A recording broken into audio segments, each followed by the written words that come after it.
5 साल के जन्मदिन वाले दिन मेरी क्लास टीचर ने लोहे की छड़ से मेरे हाथ की हड्डी तोड़ दी। मैंने दांत भींच लिए लेकिन रोया नहीं। इसलिए नहीं कि दर्द नहीं हुआ था, बल्कि इसलिए क्योंकि मैं अच्छी तरह जानता था कि अगर घर जाकर मैंने एक शब्द भी बताया तो माँ का पहला सवाल यही होगा, टीचर ने दूसरों को क्यों नहीं मारा, सिर्फ तुम्हें ही क्यों मारा। 7 साल की उम्र में मुझे दूसरे बच्चों को जेब खर्च के पैसे मिलते देखकर बहुत जलन होती थी। मैंने करीब आधे महीने तक हिम्मत जुटाई और आखिरकार माँ से 1 रुपया मांगा ताकि आइसक्रीम खरीद सकूं। लेकिन उसने सबके सामने मुझे घूर कर देखा और जोर से चिल्लाई। आसपास के लोग भी हमारी तरफ देखने लगे। क्या आइसक्रीम खाने से तुम्हारे नंबर बढ़ेंगे? दिन भर बस इन्हीं चीजों के पीछे पड़े रहते हो। दूसरे बच्चों से तुलना करनी है तो उनके नंबरों से करो। उस दिन मुझे एक बात पूरी तरह समझ आ गई, बाहर वाला तुम्हें मारे तो वह अनुशासन है और अपनी माँ तुम्हें मारे तो वह तुम्हारी भलाई के लिए है। मतलब हर हाल में गलती मेरी ही थी। उसी साल की फाइनल परीक्षा में मैंने पूरे नंबर हासिल किए। मैं खुशी खुशी अपना एक 100 नंबर वाला पेपर हवा में लहराते हुए स्कूल से बाहर निकला और दौड़कर माँ के पास पहुंचा। मैंने उत्साह से लाल रंग में चमकता हुआ एक 100 नंबर उसके सामने कर दिया। उसने बस हल्की सी नजर पेपर पर डाली और फिर अपना चेहरा दूसरी तरफ कर लिया। अभी तो शुरुआत हुई है, ज्यादा खुश मत हो, मैं तुम्हें एक इनाम दे सकती हूँ, तुम्हें जरूर पसंद आएगा। इनाम? मेरी आंखें चमक उठी। दिमाग में तुरंत ढेर सारे खिलौने घूमने लगे। सच में? माँ, तो चलो अभी खरीदने चलते हैं। मेरी बेचैनी देखकर उसके होंठों पर हल्की मुस्कान आई। ठीक है, अभी चलते हैं। मैं खुशी से वहीं घूमने लगा और सोचने लगा कि आज अल्ट्रामैन खरीदूंगा या फिर नकली पिस्तौल। 2 गलियां पार करने के बाद माँ मुझे शहर की सबसे व्यस्त मार्केट में ले आई। उस समय वह बाजार हमेशा लोगों से भरा रहता था। दोनों तरफ की दुकानों में उस समय के सबसे नए और लोकप्रिय खिलौने सजे रहते थे। वहां मुझे वीडियो गेम कंसोल भी दिखाई दिया। माँ मेरा हाथ पकड़कर एक के बाद एक खिलौनों की दुकानों के सामने से गुजरती रही। मेरी नजर हर खिलौने पर टिक रही थी और मेरा दिल खुशी से उछल रहा था। लेकिन इससे पहले कि मैं किसी खिलौने को ठीक से देख पाता, माँ मुझे खींच कर आगे ले जाती। माँ, हम आखिर किस दुकान में जा रहे हैं? मुझे समझ नहीं आ रहा था। मुख्य सड़क की लगभग सारी खिलौनों की दुकानें तो पीछे छूट चुकी थीं। फिर भी माँ आगे बढ़ती जा रही थी। आखिरकार वह एक कांच के दरवाजे के सामने रुकी। उसने दरवाजे के पास रखी एक चीज उठाई और सीधे मेरी गोद में डाल दी। लो, ये कैसा है? मैंने उसे देखा तो वह एक नोटबुक थी। मेरा मूड ऐसे गिरा जैसे किसी ऊंची जगह से सीधे जमीन पर आ गिरा हो। मुझे नहीं चाहिए। मैं बहुत नाराज हो गया और बगल की खिलौनों की दुकान की तरफ इशारा किया। मुझे वो चाहिए। वहाँ एक नकली मॉडल कार रखी थी। उसे दुकान के सबसे सामने और सबसे खास जगह पर रखा गया था। जब भी मैं वहां से गुजरता मेरी नजर उस पर जरूर पड़ती थी। मैं काफी समय से उसे खरीदना चाहता था। माँ ने मेरी बात अनसुनी कर दी। तुम अब इतने बड़े हो गए हो और अभी भी खिलौने खेलोगे? खिलौनों के पीछे भागने से तुम्हारा भविष्य बर्बाद होगा। थोड़ा व्यावहारिक बनो। उसने स्टॉल पर रखी चीजों को पलटा और एक और अभ्यास पुस्तिका निकाल ली। यह भी लो, घर जाकर अच्छे से करना। माँ ने दोनों किताबें मेरे हाथ में जबरदस्ती पकड़ा दी। मैं अचानक बहुत परेशान हो गया। मैंने कहा ना, मुझे नहीं चाहिए। मैंने गुस्से में दोनों किताबें पीछे की तरफ जोर से फेंक दी। किताबें हवा में घूमती हुई कुछ मीटर दूर जाकर जमीन पर जा गिरी। माँ को बिल्कुल उम्मीद नहीं थी कि मैं दुकान वाले के सामने उसकी बात का विरोध करूंगा। उसने अपना गुस्सा दबाया और काले पड़े चेहरे के साथ जमीन से किताबें उठाने चली गई। किताबें फेंकने के तुरंत बाद मुझे बहुत पछतावा होने लगा। मैं अपनी माँ को अच्छी तरह जानता था।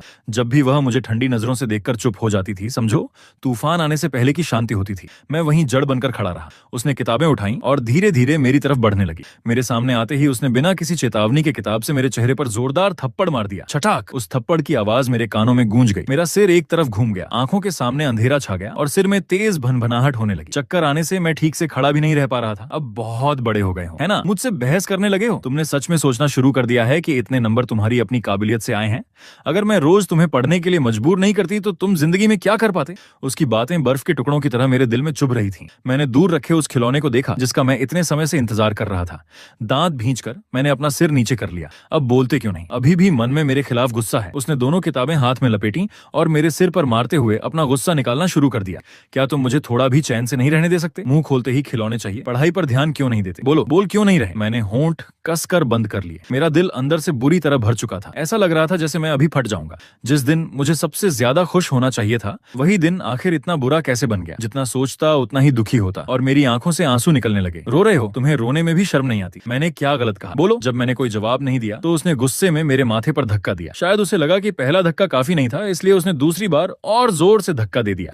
मैं दुकान के दरवाजे पर गर्दन झुकाए खड़ा था। आसपास तमाशा देखने वालों की भीड़ जमा हो गई थी। उनकी नजरें मेरे शरीर पर ऐसे चुभ रही थीं जैसे सुइयां हों। कानों में लोगों की धीमी धीमी फुसफुसाहट और हंसी सुनाई दे रही थी। दुकानदार ने आवाज सुनकर तुरंत दौड़कर बाहर आया। उसने एक नजर में सब समझ लिया। उसने जल्दी से अभ्यास की किताबें उठाई और मेरे हाथ में वापस देते हुए माहौल शांत करने की कोशिश की। मैडम, बच्चा अभी छोटा है। बच्चों का खिलौनों से प्यार करना तो बिल्कुल सामान्य है।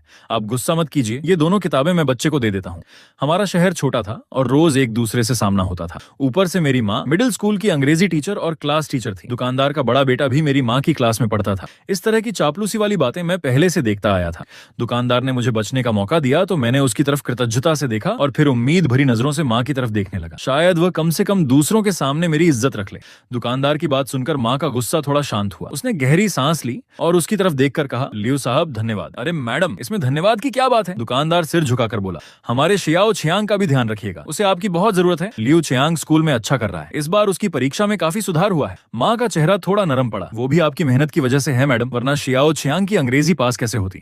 बच्चे ने खुद मेहनत की है। माँ ने बहुत अच्छे से औपचारिक बातें पूरी की और फिर मेरा हाथ पकड़कर वहां से निकल गई। लियो साहब हम चलते हैं। जी जी मैडम, आराम से जाइए। मैं बिना कुछ बोले पूरे मन से नाराज होकर उसके साथ बाजार से बाहर निकल गया। जैसे ही घर का दरवाजा बंद हुआ, रास्ते भर दबा हुआ उसका गुस्सा पूरी तरह फूट पड़ा। उसने मेरे कपड़े का कॉलर पकड़ा और मुझे घसीटते हुए सीधे बाथरूम में ले गई। हमारा घर मेरे पिता के ऑफिस से मिला हुआ सरकारी क्वार्टर था। 2 कमरे और एक छोटा सा हॉल, कुल मिलाकर करीब 50 वर्ग मीटर का घर। बाथरूम इतना छोटा था कि मुश्किल से आधा वर्ग मीटर होगा। अंदर सिर्फ एक टॉयलेट, पानी की एक पाइप और पिता द्वारा लगाया गया शॉवर और एक साधारण वाटर हीटर था। बाथरूम में एक समय पर मुश्किल से एक बड़ा आदमी खड़ा हो सकता था। बचपन में जब माँ मुझे नहलाती थी तो मुझे उससे चिपक कर खड़ा होना पड़ता था, वरना ठंडी दीवार से टकरा जाता था। इतनी छोटी जगह देखकर मैं तुरंत समझ गया कि अब क्या होने वाला है। मेरे सिर से पैर तक डर की लहर दौड़ गई। माँ, जैसे ही उसने मुझे बाथरूम के अंदर धकेला, मैं पूरी तरह घबरा गया। मैं दरवाजे को पकड़कर रोते हुए चिल्लाने लगा। मेरी आवाज बैठ गई थी। ऐसा लग रहा था जैसे उस कमरे के अंदर कोई इंसान खाने वाला राक्षस छिपा हो। आज भी वह डर मुझे बिल्कुल साफ याद है, लेकिन माँ की नजर में मैं सिर्फ जिद्दी और बदतमीज बच्चा था। मैं कितना भी रोया और गिड़गिड़ाया, उसे जरा भी दया नहीं आई। उसने मेरी उंगलियां एक एक करके दरवाजे से हटाई और मुझे अंदर धकेल दिया। मेरा सिर दीवार से टकराया और मैं जमीन पर गिर पड़ा। अंदर बैठकर अच्छे से सोचो, जब तक अपनी गलती पूरी तरह नहीं समझोगे मैं तुम्हें बाहर नहीं निकालूंगी। इतना कहकर उसने जोर से दरवाजा बंद कर दिया। धड़ाम! रोशनी एक पल में बाहर रह गई। आधा वर्ग मीटर का वह बाथरूम पूरी तरह अंधेरे में डूब गया। मैं डर के मारे कांपने लगा। मेरे पूरे शरीर के रोंगटे खड़े हो गए। मैं पागलों की तरह दरवाजा पीटने लगा। माँ, मुझे गलती समझ आ गई है। मैं सच में अपनी गलती मानता हूँ। प्लीज मुझे अकेला मत छोड़ो। माँ प्लीज। मैं लगातार रोता और दरवाजा पीटता रहा, लेकिन बाहर से आने वाली उसकी आवाज बर्फ जैसी ठंडी थी। मैं चाहे जितना रोता वह बिल्कुल नहीं पिघली। तभी मुझे दरवाजे के लॉक के पास लोहे की जंजीर की आवाज सुनाई दी। वह बाहर से दरवाजे में अतिरिक्त कुंडी लगा रही थी ताकि मैं बाहर ना निकल सकूं। आज शाम मेरी क्लास है, जब तक मैं वापस नहीं आती तुम अंदर चुपचाप बैठकर अपने बारे में सोचो। मैं ये सुनकर पूरी तरह सुन्न हो गया। इसका मतलब था कि मुझे उस अंधेरे और बंद कमरे में कई घंटों तक रहना था। माँ, ऐसा मत करो प्लीज, मुझे बाहर निकाल दो। मैं और ज्यादा बेकाबू हो गया। पैरों से दरवाजा मारने लगा, यहाँ तक कि सिर से भी दरवाजा पीटने लगा। बाहर से माँ की आवाज आई, मैं ये सब तुम्हारी भलाई के लिए कर रही हूँ। तुम कब समझोगे कि मैं तुम्हारे लिए कितना कुछ सहती हूँ? अगर तुम मेरी बात मानते तो ये सब होता ही क्यों? आखिर गलती तुम्हारी ही है। अंदर रहो और अच्छे से सोचो। उसकी आवाज में पूरी निराशा थी। मैंने उसके कदमों की आवाज धीरे धीरे दूर जाते सुनी। फिर मुख्य दरवाजा बंद होने की आवाज आई। क्लिक! उस पल मैं पूरी तरह टूट गया। नहीं नहीं माँ, मत जाओ, मुझे डर लग रहा है। मैं बहुत देर तक चिल्लाता रहा। आखिरकार मेरे अंदर की सारी ताकत खत्म हो गई। मुझे समझ आ गया कि रोने और चिल्लाने से कोई फायदा नहीं होगा। मैं दीवार से टिककर नीचे बैठ गया, घुटनों को पकड़कर अपना चेहरा उनमें छिपा लिया। कुछ देर बाद मेरी आंखें धीरे धीरे अंधेरे की आदी होने लगी। मैंने चारों तरफ देखा तो पता चला कि दरवाजे के नीचे एक बहुत पतली सी दरार थी, जहां से बाहर की थोड़ी सी रोशनी अंदर आ रही थी। मैं ऐसे उस दरार की तरफ रेंग कर गया जैसे मुझे कोई जीवन दान मिल गया हो। मैंने अपनी आंखें उस दरार से लगाकर बाहर देखने की कोशिश की। तब शरद ऋतु की शुरुआत थी और शाम जल्दी होने लगी थी। बाहर की रोशनी धीरे धीरे कम होती जा रही थी। जैसे ही पूरी तरह अंधेरा होता, बाथरूम के अंदर कुछ भी दिखाई नहीं देता। मैं अपनी उंगलियों पर गिनती करने लगा और उम्मीद कर रहा था कि माँ जल्दी वापस आ जाए। 1 2 3 4 5 21 22 23 24। गिनते गिनते अचानक मुझे पानी की एक बूंद गिरने की आवाज सुनाई दी। तब आवाज बहुत हल्की थी, लेकिन उस छोटे से बंद कमरे में उसकी गूंज बिल्कुल साफ सुनाई दी। मैंने तुरंत गिनना बंद कर दिया और डरते हुए आवाज की तरफ देखा। फिर एक और बूंद गिरी। तब मैंने ध्यान से देखा तो पता चला कि पाइप में बचा हुआ पानी लकड़ी के टब में गिर रहा था। मैंने राहत की सांस ली, लेकिन अगले ही पल अचानक एक आवाज सुनाई दी। बहुत डर लग रहा है। वह एक आदमी की आवाज थी। आवाज बिल्कुल साफ थी। मैं डर के मारे बुरी तरह कांप गया। मेरे पूरे शरीर के रोंगटे खड़े हो गए। मैंने तुरंत खुद को बांहों में कसकर पकड़ लिया। तुम जितना डर रहे हो, वह आवाज बहुत यकीन से बोली। तुम कौन हो? मेरा गला सूख चुका था और आवाज कांप रही थी। आवाज तो सुनाई दे रही थी, लेकिन वह आदमी कहीं दिखाई नहीं दे रहा था। ये भूत के अलावा और क्या हो सकता है? कहीं मुझे भूत तो नहीं दिख रहा? मैं भूत नहीं हूँ। उस आवाज में थोड़ी बेबसी थी, जैसे वह मेरे विचारों को पढ़ सकता हो। पहले अपना परिचय देता हूँ। मेरा नाम मोफान है। मोफान। मैंने धीरे से उसका नाम दोहराया और सिर उठाया। उसकी आवाज में कोई बुरी भावना नहीं थी, इसलिए मेरे मन का डर थोड़ा कम हो गया। अंधेरे में किसी का बात करना शायद इतना भी बुरा नहीं था। तुम कहाँ से बोल रहे हो? मुझे दिखाई क्यों नहीं दे रहे? मैंने धीमी आवाज में पूछा। मैं तुम्हारे शरीर के अंदर हूँ। मेरे शरीर के अंदर? उस समय मैं बहुत छोटा था, इसलिए मुझे बिल्कुल समझ नहीं आया कि वह क्या कह रहा है। शायद मोफान भी समझ गया कि मैं उसकी बात नहीं समझ पा रहा हूँ। उसने ज्यादा समझाने के बजाय विषय बदल दिया। क्या तुम बाहर जाना चाहते हो? हाँ, मैंने बिना सोचे सिर हिला दिया। मैं तुम्हें बाहर निकाल सकता हूँ। तुम मुझे बाहर निकाल सकते हो? मैं हैरान रह गया। कैसे? मो फान कुछ सेकंड चुप रहा, फिर उसने कहा, अगर तुम मुझे अपने शरीर पर नियंत्रण करने दो तो मैं तुम्हें बाहर ले जा सकता हूँ। मैं असमंजस में पड़ गया। मेरा दिल तेजी से धड़कने लगा। मैंने बचपन में कार्टून और कहानियों में देखा था कि किसी भी इच्छा की कीमत चुकानी पड़ती है। जल परी अपनी आवाज के बदले कुछ देती है, राजकुमारी को भी अपने राजकुमार को पाने के लिए कीमत चुकानी पड़ती है। ये मो फान कह रहा था कि वह मेरे शरीर के अंदर रहता है, लेकिन मैंने इससे पहले कभी उसे महसूस नहीं किया था। तभी मेरे दिमाग में आया, क्या पहले कभी सुनाई देने वाली वे अजीब आवाजें वास्तव में भ्रम नहीं थी? क्या वे उसी की आवाज थी? अगर तुम मेरे शरीर पर नियंत्रण करोगे तो मेरे साथ क्या होगा? क्या मैं मर जाऊंगा? इंसान स्वाभाविक रूप से मौत से डरता है। मैं उस समय छोटा था, फिर भी इस सवाल से बुरी तरह घबरा गया। मो फान ने हल्की सी हंसी के साथ कहा, तुम्हें क्या लगता है मैं तुम्हें मरने दूंगा? हम दोनों एक ही हैं। दुनिया के सारे लोग मर जाएं, तब भी मैं तुम्हें मरने नहीं दूंगा। उसकी बात सुनकर पता नहीं क्यों मेरे अंदर अचानक एक अजीब सा भरोसा पैदा हो गया। लेकिन कुछ देर रुककर उसने कहा, एक बार मैं बाहर आ गया तो फिर वापस नहीं जाऊंगा। मैं तुम हूं और तुम मैं हूं। क्या तुम इसे स्वीकार कर सकते हो? किस चीज को स्वीकार करूं? मैं उसकी बात पूरी तरह नहीं समझ पा रहा था। एक ही शरीर में दो लोगों का रहना, उसने बिल्कुल साफ शब्दों में कहा। मैंने कुछ देर सोचा और धीरे से जवाब दिया, अगर तुम मेरे साथ अच्छे रहोगे तो मैं स्वीकार कर लूंगा। एक शरीर में दो लोग रहेंगे, ये थोड़ा अजीब जरूर था, लेकिन अगर अगली बार माँ मुझे फिर इस अंधेरे कमरे में बंद कर दे तो कम से कम मेरे पास बात करने के लिए कोई तो होगा। मुझे लगा यह भी बुरा नहीं है। मेरी हामी सुनते ही मो फान ने ज्यादा कुछ नहीं कहा। आंखें बंद करो और अपना दिमाग बिल्कुल खाली कर दो। मैंने उसकी बात मानी, गहरी सांस ली और आंखें बंद कर ली।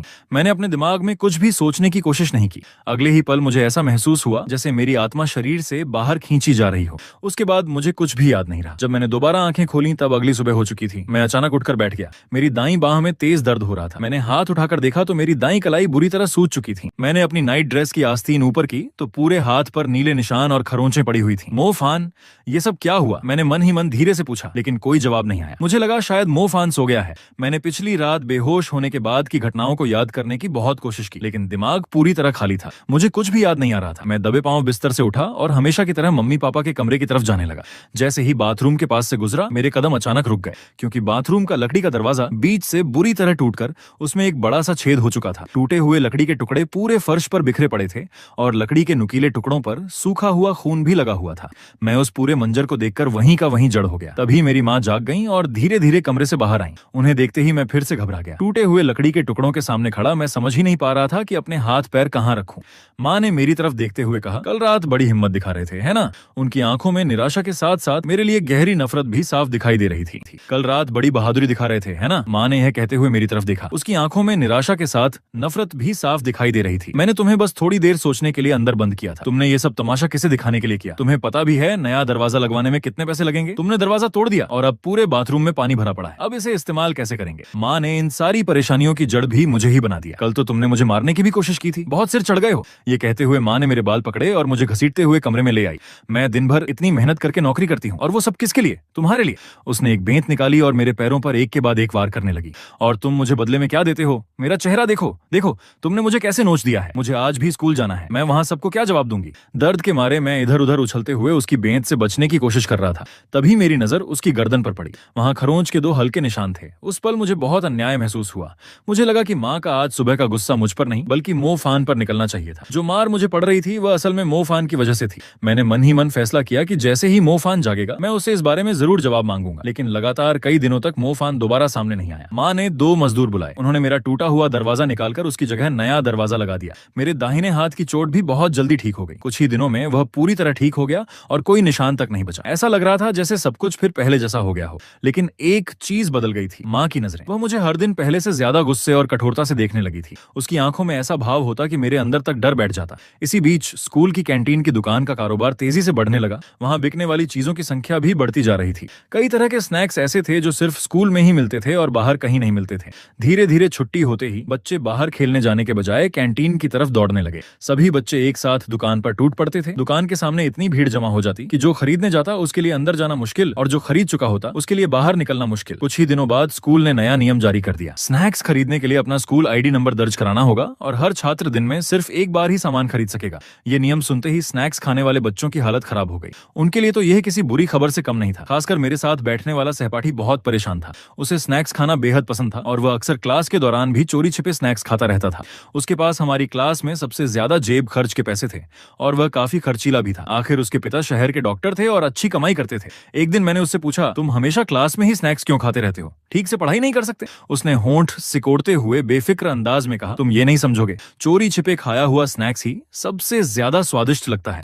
मैं उसकी बात बिल्कुल नहीं समझ पाया। आखिर मैंने आज तक अपनी जिंदगी में एक भी स्नैक्स नहीं खाया था, लेकिन उसकी बात मेरे दिल में एक छोटे से पत्थर की तरह गिरी और हल्की सी जिज्ञासा की लहर पैदा कर गई। शायद मुझे भी एक बार चोरी छिपे स्नैक्स खाना चाहिए। एक दिन लंच ब्रेक के दौरान मेरा सहपाठी अचानक मेरे पास आया और चापलूसी भरे अंदाज में बोला, लिनमो, क्या मैं तुम्हारा स्कूल आईडी नंबर थोड़ी देर के लिए इस्तेमाल कर सकता हूँ? मैंने भौहें सिकोड़कर पूछा, मेरा आईडी नंबर लेकर क्या करोगे? उसने कैंटीन की तरफ इशारा किया और मुस्कुराते हुए कहा, अब स्कूल में स्नैक्स खरीदने के लिए आईडी नंबर दर्ज करना पड़ता है। मेरा आज का कोटा खत्म हो गया है, अपना नंबर मुझे इस्तेमाल करने देना। वैसे भी तुम कभी स्नैक्स खरीदते नहीं हो। उसकी बात सुनकर मेरे दिल में अजीब सी उदासी भर गई। मैं स्नैक्स खरीदना नहीं चाहता था, ऐसा नहीं था। असल बात तो ये थी कि मेरे पास पैसे ही नहीं थे। मैं भी बहुत पहले से जानना चाहता था कि आखिर स्नैक्स का स्वाद कैसा होता है। मैं काफी देर तक चुप रहा। ये देखकर मेरे सहपाठी ने तुरंत एक और प्रस्ताव रख दिया, ऐसा करते हैं, मैं तुम्हारा आईडी नंबर एक बार इस्तेमाल करूंगा और बदले में तुम्हें 10 पैसे दूंगा। कैसा रहेगा? 10 पैसे? मेरी आंखें तुरंत चमक उठी। एक बार आईडी नंबर देने के 10 पैसे। अगर मैं ऐसे 10 बार अपना नंबर इस्तेमाल करने दूं तो पूरे 1 रुपए हो जाएंगे। 1 रुपया जमा हो गया तो मुझे माँ से पैसे मांगने की जरूरत नहीं पड़ेगी और मैं चोरी छिपे 2 पैकेट मसालेदार स्नैक्स खरीद कर खा सकता हूँ। ये तो बहुत बढ़िया सौदा था। मैंने तुरंत सिर हिलाया। ठीक है, हम दोनों का काम बन गया। मेरा सहपाठी मेरा आईडी नंबर लेकर खुशी खुशी स्नैक्स खरीदने चला गया और मैं उसके दिए हुए पहले 10 पैसे को हाथ में कसकर पकड़कर खुशी से झूम उठा।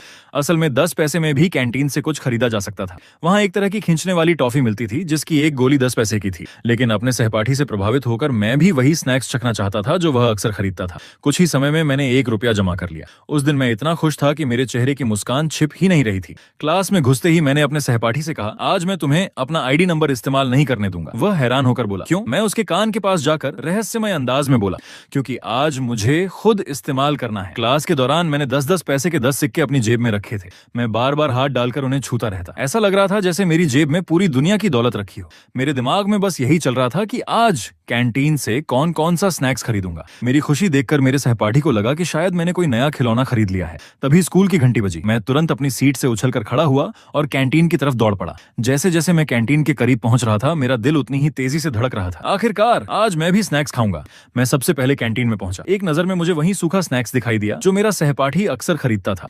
उसके साथ एक और मसालेदार स्नैक का पैकेट भी था। मैंने तुरंत दोनों पैकेट उठा लिए और दौड़कर दुकानदार के पास पहुंचा। मैंने अपनी जेब से 10-10 पैसे के 10 सिक्के निकाले और कांच के काउंटर पर रख दिए। अंकल, मुझे ये खरीदने हैं। मैं अपनी बात पूरी भी नहीं कर पाया था कि दरवाजे से एक जानी पहचानी आवाज सुनाई दी। मैं डर के मारे बुरी तरह कांप गया। लिनमो, तुम यहाँ क्या कर रहे हो? मैं और दुकानदार दोनों ने एक साथ पीछे मुड़कर देखा। दरवाजे पर मेरी टीचर खड़ी थी। उसकी नजरें सीधे मुझ पर टिकी थीं। उसकी आंखों का भाव देखकर मेरे दिल में डर बैठ गया। मैं रंगे हाथों पकड़ा गया था। मेरी जुबान लड़खड़ाने लगी और काफी कोशिश के बाद भी मैं एक पूरा वाक्य नहीं बोल पा रहा था। दुकानदार को मेरी परेशानी का अंदाजा नहीं हुआ। वह मुस्कुराते हुए टीचर से बोला, मैडम, आज आपकी ड्यूटी है क्या? असल में कैंटीन का कारोबार इतना बढ़ गया था कि स्कूल अब हर दिन ब्रेक के दौरान एक शिक्षक की ड्यूटी लगाता था ताकि भीड़ की वजह से कोई परेशानी ना हो। टीचर ने सिर हिलाया और फिर उसकी नजर दोबारा मुझ पर टिक गई। उसकी आवाज बेहद ठंडी थी। तुम्हारी माँ ने मुझे पहले ही बता दिया था कि तुम्हें ये बेकार की चीजें खाने की इजाजत नहीं है। उन्होंने खास तौर पर मुझे कहा था कि मैं तुम पर नजर रखूं। ये कहते हुए टीचर अंदर आई और मेरे हाथ से दोनों स्नैक्स छीनकर वापस दुकानदार को दे दिए। फिर उसने काउंटर पर रखे मेरे 10 पैसे वाले सारे सिक्के उठाए और दुकानदार से कहा, लाओ, इन्हें भी रख लो। फिर उसने दुकानदार को सख्त आवाज में समझाया, ली साहब, याद रखना,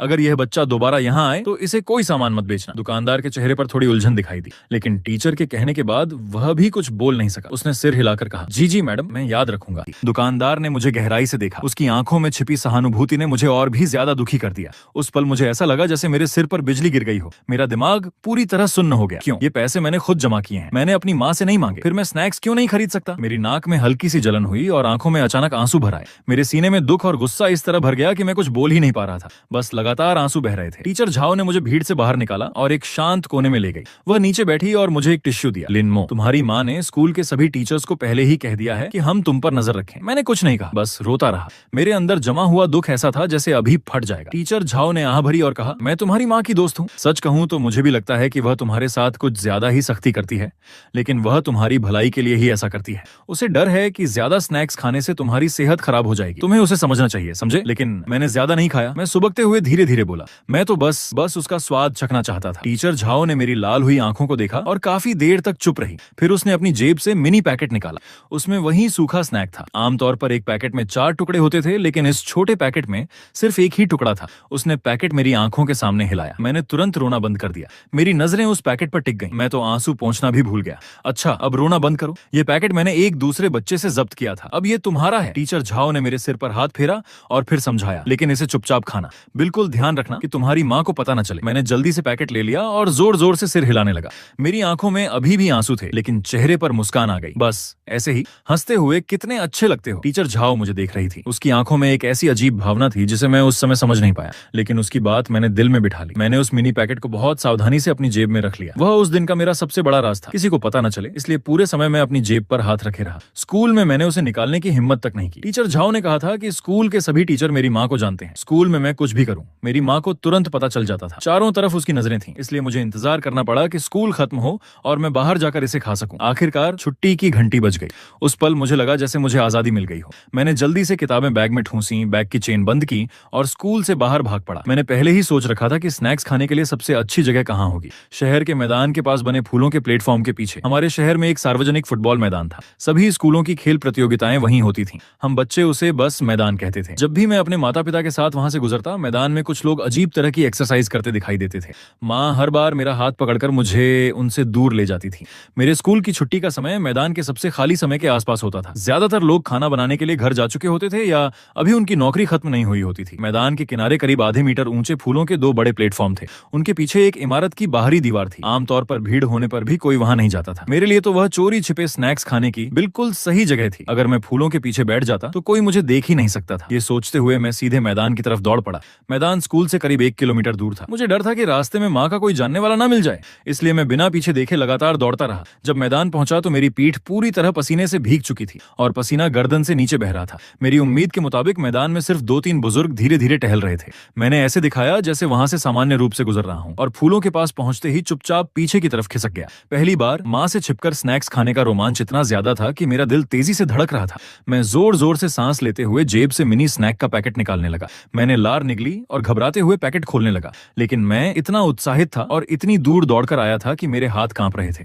अचानक मेरे हाथ से स्नैक नीचे घास में गिर गया। मैं घबराकर तुरंत उसे उठाने लगा। ध्यान से देखा तो राहत मिली। बस उसके किनारे पर थोड़ी मिट्टी और रेत लगी थी। मैंने उंगली से धीरे धीरे मिट्टी साफ की और फिर सावधानी से उसका एक छोटा सा टुकड़ा काटकर खाया। उसका स्वाद मेरी कल्पना से बिल्कुल अलग था। थोड़ा मीठा, थोड़ा तीखा और एक अजीब सा स्वाद, लेकिन फिर भी बहुत स्वादिष्ट। मैं फूलों के पीछे बैठकर बड़े मजे से खाने लगा। बीच बीच में मैं बाहर की तरफ देखता और अपने कान खड़े रखता ताकि किसी के कदमों की आवाज सुनते ही छिप जाऊं। मैं पूरी तरह चौकन्ना था, लेकिन मुझे बिल्कुल अंदाजा नहीं था कि जिस आवाज से मुझे सबसे ज्यादा डर लगता था वह अचानक मेरे सिर के ऊपर से आएगी। लिनमो, तुम यहाँ बैठकर क्या कर रहे हो? मैं बड़े मजे से खा रहा था, लेकिन आवाज सुनते ही मेरा पूरा शरीर जम गया। मैंने चबाना तक बंद कर दिया। धीरे धीरे मैंने ऊपर देखा। इमारत की दीवार के ऊपर बनी एक खिड़की से किसी का सिर बाहर निकला हुआ था। वह टीचर ली थी। वह यहाँ कैसे थी? मेरे पूरे शरीर से ठंडा पसीना निकलने लगा।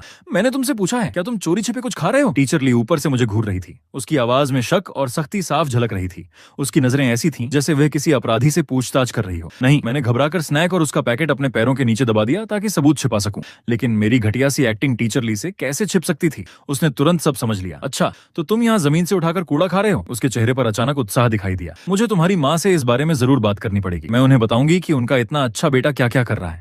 उसकी वो खुशी देखकर मेरे अंदर डर और बढ़ गया। मैंने कूड़ा नहीं उठाया। मेरी आवाज घबराहट के कारण कांप रही थी। ये मुझे टीचर झाओ ने दिया था। मैंने इसे जमीन से नहीं उठाया। टीचर ली ने तुरंत मुझे डांटा। अभी भी झूठ बोल रहे हो। मैंने अपनी आंखों से देखा है कि तुमने इसे जमीन से उठाया और खाया। मेरे सामने खड़े होकर बहस भी कर रहे हो। आगे जाकर क्या करोगे? इतना कहकर टीचर ली ने अपना सिर खिड़की के अंदर खींच लिया। इसके बाद वहां बिल्कुल शांति छा गई। मैं वहीं पत्थर की तरह खड़ा रह गया। मेरे अंदर सिर्फ डर बचा था। मुझे यकीन था कि वह मेरी माँ से शिकायत करने जा चुकी है। अब तो मैं गया। मैं दीवार को खाली नजरों से देखता रहा। काफी देर बाद मुझे समझ आया कि यह शहर के शिक्षकों के कर्मचारियों वाला परिसर था, इसलिए टीचर ली का यहाँ होना कोई अजीब बात नहीं थी। लेकिन अब मैं क्या करूं? मुझे कुछ समझ नहीं आ रहा था। मैं अपनी ही किस्मत को कोस रहा था। टीचर ली के चेहरे का वह भाव बार बार मेरी आंखों के सामने आ रहा था। मुझे डर था कि वह मेरी माँ के सामने इस घटना को कितना बढ़ा चढ़ाकर बताएगी। आज तक मुझे समझ नहीं आया कि टीचर ली मुझसे इतनी नफरत क्यों करती थी। वह मुझे ऐसे देखती थी जैसे मैंने उसके पूरे परिवार को खत्म कर दिया हो, जबकि मैंने ऐसा कुछ भी नहीं किया था। मैं उदास मन से बैग लेकर घर की तरफ जा रहा था। अभी घर के दरवाजे तक पहुंचा भी नहीं था कि मैंने माँ को एक महिला के साथ अपनी तरफ आते देखा। ध्यान से देखा तो वह आंटी रुआन थी। आंटी रुआन मेरी माँ की सहकर्मी थी और दोनों के बीच काफी अच्छी दोस्ती थी। उनके पति बैंक में काम करते थे और उनका एक बेटा था जो मुझसे कुछ साल बड़ा था। मैं उसे राण भाई कहकर बुलाता था। था। मुझे राण भाई के घर जाना बहुत पसंद था क्योंकि उसके कमरे में ढेर सारी कॉमिक किताबें थी। मैं हर बार उन्हें बड़े मजे से पढ़ता था। मैं अक्सर उससे पूछता, राण भाई ये सारी कॉमिक किताबें क्या तुम्हारी माँ तुम्हारे लिए खरीदती हैं? वह हमेशा गर्व से मुस्कुराकर कहता, हाँ, कल ही माँ मेरे लिए कहानियों की एक पूरी सीरीज लेकर आई है, बहुत अच्छी है, तुम पढ़ना चाहोगे? सच में? ये सुनते ही मेरी आंखों में चमक आ जाती। मैं उत्साह से हाथ रगड़ते हुए पूछता, कौन सी कहानी की किताब है, जल्दी दिखाओ। राण भाई रहस्यमय अंदाज में मुस्कुराया और बुक शेल्फ से एक किताब निकाली।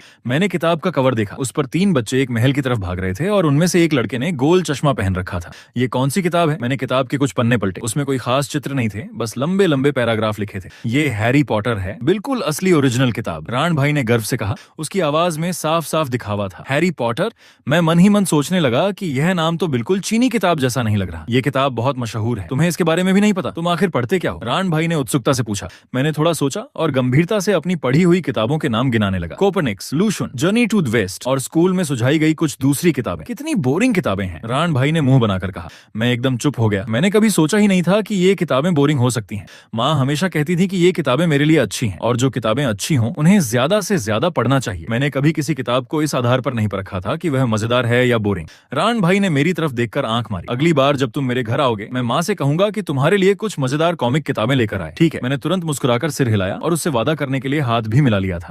अपनी यादों से बाहर आया तो मैंने देखा कि आंटी रुआन मेरी तरफ बढ़ रही थी। उन्होंने मुझे देखकर मुस्कुराते हुए सिर हिलाया। उस पल मेरे मन में एक साथ 2 भावनाएं थीं, डर और उम्मीद। डर इस बात का था कि टीचर ली ने मुझे चोरी छिपे स्नैक्स खाते हुए देख लिया था, पता नहीं वह मेरी माँ से शिकायत कर पाई थी या नहीं। और उम्मीद इस बात की थी कि राण भाई ने कहा था कि उसकी माँ मेरे लिए किताबें लेकर आएगी। मैंने आंटी रुआन के हाथ की तरफ देखा। वहां सचमुच एक थैला था जिसमें चौकोर और मोटी चीजें रखी थीं, देखने में बिल्कुल किताबों जैसी लग रही थीं। मैं वहीं खड़ा रहा और मेरे मन में डर और खुशी की भावनाएं आपस में लड़ती रहीं। जब तक माँ और आंटी रुआन मेरे सामने नहीं आ गईं, मैं उसी सोच में खोया रहा। माँ ने मुझे घूर कर कहा, क्या सोच रहे हो? किसी से मिलते हो तो नमस्ते करना नहीं आता? उसके लहजे में नाराजगी साफ थी। मैंने गहरी सांस ली और सावधानी से माँ की तरफ देखा। उसके चेहरे पर गुस्सा दिखाई नहीं दे रहा था। तभी मेरे दिल को थोड़ी राहत मिली। शायद टीचर ली को अभी तक शिकायत करने का मौका नहीं मिला था। मैंने तुरंत खुद को संभाला और चेहरे पर मुस्कान लाकर आंटी रुआन को नमस्ते किया। आंटी रुआन, नमस्ते। अरे लिनमो, कितने अच्छे बच्चे हो और अब तो काफी लंबे भी हो गए हो। आंटी रुआन ने प्यार से मुझे देखा। ये तुम्हारे राण भाई ने तुम्हारे लिए भेजा है। ये कहते हुए उन्होंने अपने हाथ में पकड़ा हुआ थैला मेरी तरफ बढ़ा दिया।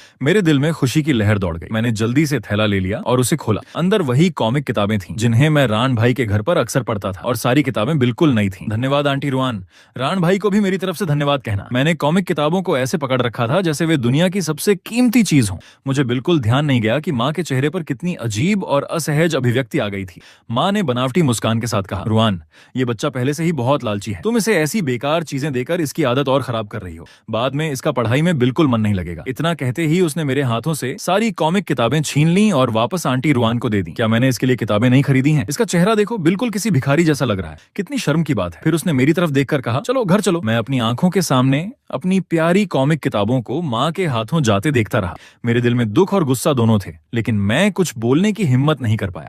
आंटी रुआन ने मेरी किताबों के लिए तरसती नजर देखी और मजबूर होकर आह भरी, अरे ठीक है ठीक है, वह रोज थोड़ी ना पढ़ेगा। हमारे घर में भी बच्चे कॉमिक्स पढ़ते हैं, इसमें कोई बड़ी बात नहीं है और मैंने उसके लिए कोई और नोटबुक भी तो नहीं खरीदी। ये कहते हुए उन्होंने किताबें फिर मेरी तरफ उठाई और मुस्कुराकर बोली, कोई बात नहीं लिनमो, आंटी ने तुम्हें देने के लिए दी है तो तुम्हें ही मिलेंगी। अपनी माँ की बात की चिंता मत करो। मैंने डरते हुए माँ की तरफ देखा। उसके चेहरे पर कोई खास भाव नहीं था। उसने बस जबरदस्ती होंठों पर हल्की मुस्कान लाई और कुछ नहीं कहा। पूरे रास्ते मैं चुपचाप माँ और आंटी रुआन के पीछे चलता रहा और उनकी बातें सुनता रहा। तभी मुझे पता चला कि आज राण भाई शहर में अपनी दादी के घर गया हुआ था। आंटी रुआन घर पर अकेली थी, इसलिए वह मेरी माँ से मिलने हमारे घर आ गई थी। ये सुनकर मुझे अंदर से काफी खुशी हुई, क्योंकि जब आंटी रुआन हमारे घर पर होती तो माँ कम से कम किसी बाहरी व्यक्ति के सामने मुझे नहीं मार सकती थी। कम से कम कुछ देर के लिए मैं सुरक्षित था। लेकिन फिर भी मैं पूरी तरह निश्चिंत नहीं हो पा रहा था। मुझे लगातार महसूस हो रहा था कि माँ के शांत चेहरे के पीछे एक भयंकर गुस्सा छिपा हुआ है जो किसी भी पल मेरे ऊपर बरस सकता है। घर पहुंचने के बाद माँ का ध्यान दूसरी तरफ था। तभी आंटी रुआन ने चुपके से वही कॉमिक किताबें दोबारा मेरे हाथ में दे दी। उन्होंने बहुत धीमी आवाज में कहा, लो ये तुम्हारी है, चुपचाप पढ़ना, इन्हें अच्छी तरह छिपा कर रखना और अपनी माँ को बिल्कुल पता मत चलने देना। धन्यवाद आंटी। मेरी आंखें खुशी से चमक उठी। मैंने बहुत धीमी आवाज में उनका शुक्रिया अदा किया।